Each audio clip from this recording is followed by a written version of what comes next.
예, 오늘의 모닝 브리핑 시작하겠습니다. 미국, 러시아 이제 정상회담 앞두고 있죠. 그리고 물가지표 특히 앞두고 있는 시점에서 투자자들이 결과 보고 움직이자 이렇게 신중했고요. 그리고 트럼프는 중국과의 어떤 관세 유예를 90일간 연장하는 행정명령에 서명을 했습니다. 일단 이제 불확실성 한원은 제거가 된 그런 측면이 있죠. 우리 증시는 이제 박스권인데 종목 장세가 전개되고 있거든요. 그러니까 지수는 거의 갇혀 있는 상황에서 몇몇 종목군들이 이제 활발하게 움직이는 그런 모습이 나오고 있죠. 활발하게 움직이는 종목들을 좀 살펴볼 필요가 있고, 반도체, 2차 전지, 엔터, 원전 이런 종목군들이 움직이고 있거든요. 근데 이 중에서 한 두 개 정도, 그다음에 최근에 눌렸던 종목 중에서 한두 개 정도가 이제 움직이면서 이번 주 이후에 또 시장을 주도하지 않을까 이렇게 보여집니다. 뭐 관련된 종목군들 계속 체크를 좀 해봐야 될 것 같고요. 미증시는 뭐 대체로 다 빠졌습니다. 그러니까 뭐 약간 눌리는 그런 정도인데 11개 업종 중에서 3개 올라가고 나머지 하락했는데, 오르거나 내리는 업종의 등락폭이 별로 크지 않았잖아요. 에너지가 0.79% 빠진 게 제일 많이 빠진 건데, 대부분 다 뭐 0.2, 0.5 요 정도 하락한 거고, 상승한 것도 뭐 0.2% 이상 올라간 업종은 없었거든요. 그래서 전체적으로 신중했다. 그리고 이거는 하락 종목 숫자를 이야기하는 건데, 뭐 대체로 보면 하락 종목 수가 뭐 늘어났어요. 초반 이후에 하락 종목 수가 늘어난 상태에서 한 320개 플러스 마이너스 그 정도 수준에서 움직이다가 하락 종목 수가 더 많은 상태가 그대로 유지가 되면서 마무리가 됐다. 그러니까 전체적으로 뭐 약간 매도 심리가 작용한 하루, 이 정도로 보면 될 것 같은데, 뭐 뉴스를 점검을 해보면 우선 이제 트럼프가 미국 중국 간의 어떤 관세 유예가 90일, 그 현재 유예가 종료되는 날이 12일이었잖아요. 근데 이걸 갖다가 이제 3개월 연장하는 그런 행정명령에 서명을 했습니다. 일단 이제 불확실성 하나 제거가 된 그런 측면이 있는데, 다만 이제 이거보다 더 중요한 게 CPI 물가지표 앞두고 있잖아요. 그러니까 물가지표 앞두고 있는 시점에서 예상치가 지난달보다 약간 올랐을 것 같은데, 그러니까 이런 어떤 예상이거든요. 근데 예상했던 것도 훨씬 더 높게 올라가면 9월에 금리 못 내리잖아. 그러니까 이런 어떤 경계감이 나올 수 있죠. 그래서 이걸 좀 보고 나서 움직이자, 이런 신중함이 있었고, 또 미국과 러시아의 정상회담 앞두고 있는데, 이 정상회담 이후에 원자재 가격이 어떻게 될 거냐, 뭐 에너지라든가 곡물 가격 이런 것들이 최근에 오락가락하고 있는데, 원자재 가격을 안정시키는 그런 계기가 될 수 있을까? 안정이 되면 물가 지표가 향후에 좀 내려갈 수 있겠다, 이런 희망이 또 생길 수 있잖아요. 그래서 이런 일정을 보고 나서 판단하자, 그러니까 이런 투자자들이 좀 많았던 것 같고요. 그리고 이제 엔비디아와 AMD가 중국에서 얻게 되는 매출의 15%를 미국 정부에 기부하기로 했다, 납부하기로 했다, 뭐 이렇게 단어는 사용이 되겠지만 실제로는 삥 뜯기는 거죠. 어쨌든 이 보도에 대해서도 해석이 분분합니다. 그러니까 부정적으로 보는 데는, 그러니까 매출의 15%를 정부에 줘야 되는 거면 그만큼 현금이 줄어드는 거잖아요. 그러니까 여기에 대한 이제 경계감 이런 것도 일부는 있고, 또 한편으로는 결과적으로는 막힌 매출이 생기는 거니까 그거는 다행스러운 거다. 그래서 이제 중국의 AI가 얼마나 발달할 건데 여기에 이제 칩을 공급한다라는 건 좋은 거야. 그래서 웰스파고에서는 이 이후로 목표 주가를 또 높이기도 했거든요. 어쨌든 두 종목은 초반에는 고전했다가 이제 장중에 이거 그 중국의 지금 H20이라든가 이런 것들을 판매하게 되는 거잖아, 이런 소식이 알려지면서 쭉 치고 올라갔다가 이제 또 후반부에는 좀 눌리는, 그래서 두 종목 전부 다 결과적으로는 약보합으로 마감이 됐습니다. 그리고 관세에 대해서도 여전히 좀 관심이 많은데, 이것 때문에 물가 어떻게 되느냐. 그러니까 골드만삭스에 의하면 6월까지 관세에 대한 비용을 64% 미국 기업이 이제 부담을 했대요.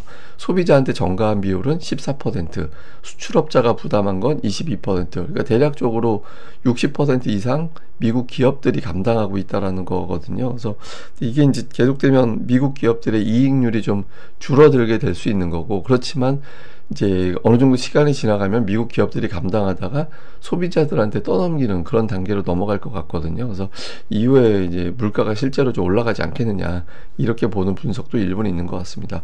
근데 증시에 대해서는 대체로 좀 낙관적인 분석이 많긴 해요. 그러니까 블랙록이나 UBS에서는 결국엔 다시 올라갈 거다. 그리고 CT에서도 목표 지수를 또 높였거든요. 그래서 전체적으로는 뭐 시장이 좀 괜찮을 것 같다, 그러니까 이런 전망이 아직까지는 많은 편이고요. 그렇지만 이제 버블 논란도 있어서, 그러니까 뱅크 오브 아메리카에서 하는 매니저들 설문에 의하면 91%가 미국 주식 고평가다, 이렇게 답변을 했다라는 거예요. 그래서 좀 비싸다라는 인식은 증시 상승에 조금 저항이 되는 그런 요인이 될 수도 있다. 이런 어떤 분석도 있는 것 같습니다. 그리고 이제 한편으로 좀 주목을 받는 게 인도에서 그러니까 맥도날드, 코카콜라, 애플, 뭐 아마존 그러니까 이런 기업들 대상으로 불매 운동을 벌이고 있다라는 거예요. 뭐 이 기업들 중에서 3개는 오늘 약법으로 끝나긴 했는데 어쨌든 향후에 관세가 몇몇 국가들에서 이제 미국산 제품 불매 운동으로 번지게 되는지 그러니까 이 부분도 향후에 주목은 좀 해봐야 될 것 같습니다.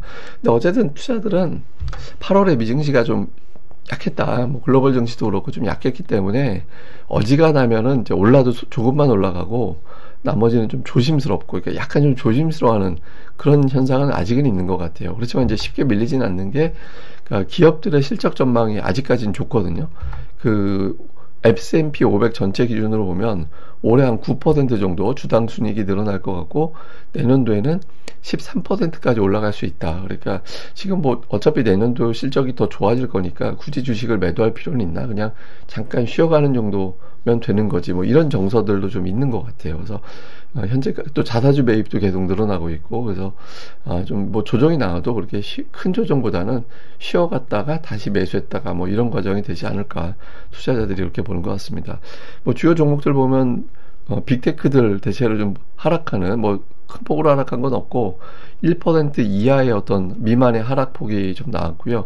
그리고 상승한 종목 보면 마이크론 테크놀로지가 4% 올라가고 인텔이 3.5, 테슬라가 2.8% 이렇게 올라갔죠. 각각 사연이 좀 있었는데 인텔은 이제 CEO가 그 트럼프의 압박을 받았잖아요. 그만두라고. 근데 그만두지 않으려고 그러니까 오해야 오해. 뭐 너희가 중국한테 기술을 줘? 뭐 이런 식의 오해를 좀 받고 있잖아요. 그래서 그거 오해라고 이제 CEO가 백악관 방문한다라는 소식이 전해지면서 올라갔고 테슬라는 이제 영국 가정에 에너지를 공급하는 전력을 공급하는 그런 사업에 인허가 신청을 했다 이런 보도가 나오면서 올라갔고요.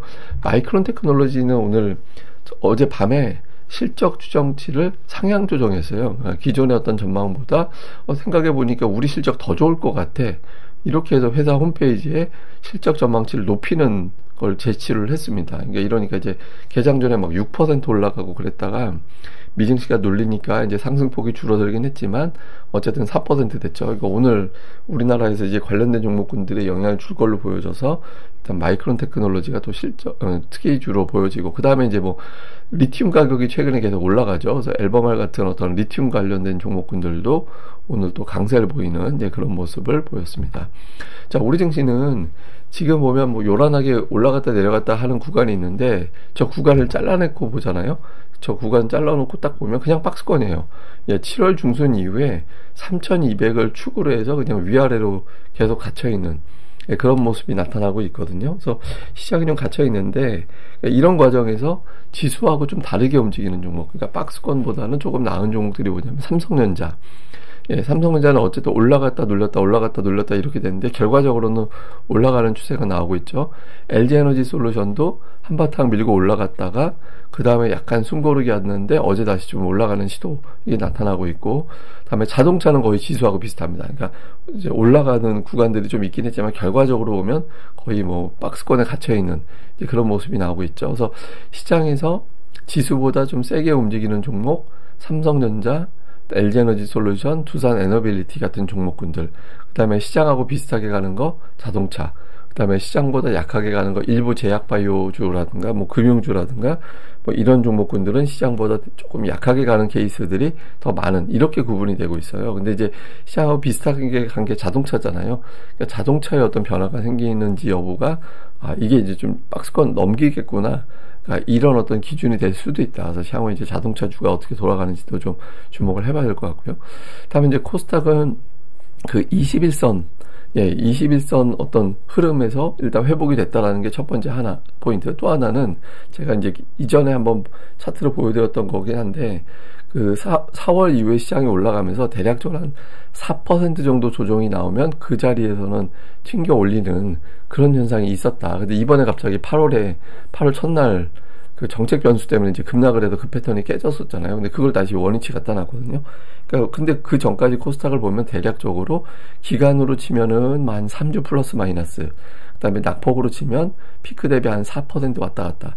그 정도 조정이면 이제 그 다음 다시 상승하는 그런 패턴이 있었거든요. 근데 이제 그거 위치를 좀 복원을 해놔서 코스닥이 이전 고점을 넘기는 그런 국면으로 가게 되는지, 그러니까 그렇게 되려면 지금 이미 5일 연속해서 시장 흐름이 양호하게 나오고 있는데 5, 6일 정도 계속 꾸준하게 움직임이 좋았잖아요.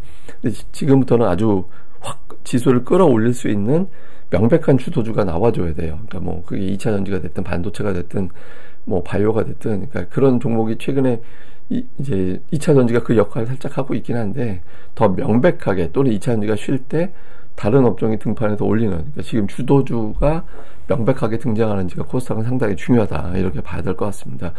코스닥의 주요 종목들의 어떤 움직임을 보면 원익 IPS 같은 일부 그러니까 심텍, 원익 IPS 이런 실적이 잘 나온 반도체 관련된 종목군들이 상당히 강하게 가고 있고, 그 다음에 이제 2차 전지, 엔터 이런 종목이 코스닥 지수에 비해서, 이게 빨간색이 코스닥 지수인데 코스닥에 비해서 훨씬 더 위에 올라가 있잖아요.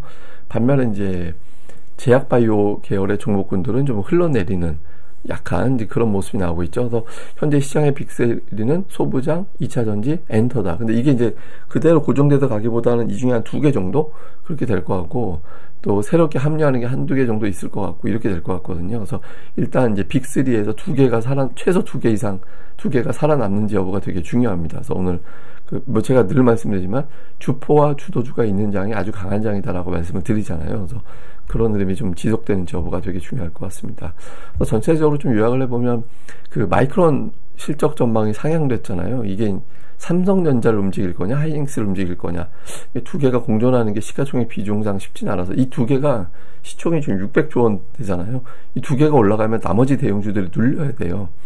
예, 그런 구도라서 어쨌든 요 구도, 그 다음에 이제 3200포인트 박스권에 되어 있는데 이게 이제 돌파를 할 거냐, 아니면 시속 게임만 계속 벌일 거냐, 이게 되게 중요하거든요. 그러니까 지금 시점에서는 이 박스권 돌파한다는 얘기는 3310에 있는 역대 최고치까지 가겠다는 얘기가 되는 거예요. 근데 거기 가려면 뭔가 좀 핑계를 좀 보여줘, 이런 거잖아요. 그래서 지금은 이제 종목 장세를 조금 이어가다가 뭔가 이제 좀 뭐 미국 지표가 안도감을 준다든가 뭐 이런 것들이 나오거나, 오늘 좀 어제 나온 뉴스에 의하면 정부에서도 대주주 기준 50억 원으로 그냥 유지하는 쪽에 무게를 두고 있다, 뭐 이런 보도가 있었잖아요. 그러니까 이런 것들이 뭐 어떤 영향을 주거나 하여튼 이런 등등의 뭔가 핑계거리가 좀 있어야 되죠. 근데 그런 것들이 확실하게 작용하기 전까지는 대형주 시소 장세가 되고 중형주군 정도의 종목 장세가 이어질 것 같다, 이 정도로 보면 될 것 같고요.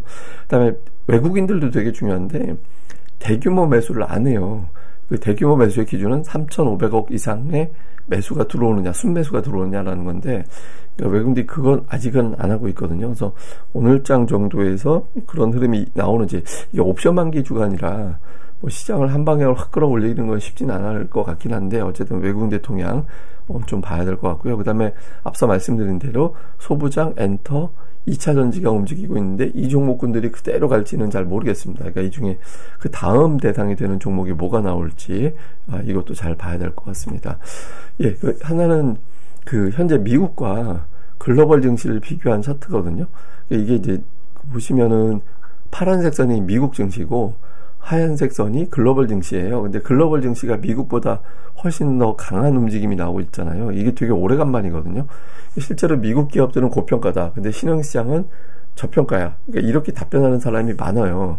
그러니까 비율이 모두 그렇게 생각하는 건 아니지만, 그래서 올해 같은 경우는 미국 이외 증시에 관심을 많이 갖는 걸로 보여지거든요, 외국인들이. 그러니까 우리 증시의 외국인들 매수가 계속해서 유지될 가능성이 조금 더 높아 보여서, 그러니까 지수에 대한 어떤 변화보다는 이제 좀 제가 말씀드리지만 업종별, 종목별 수급 변동성, 여기에 이제 집중해 보는 게 되게 중요할 것 같습니다. 사실 먼저 오늘 제가 그러니까 2차 전지 상승률, 거기에 따른 어떤 이제 저항, 이런 것들을 설명드리려고 했다가 이건 이제 오후로 제가 미루고요. 오늘은 이제 환경은 나쁘진 않은데 종목 장세가 되게 중요한 시점이니까 차별화 장세를 잘 대응하는 게 필요하다, 이 메시지 다시 한번 드리도록 하겠습니다.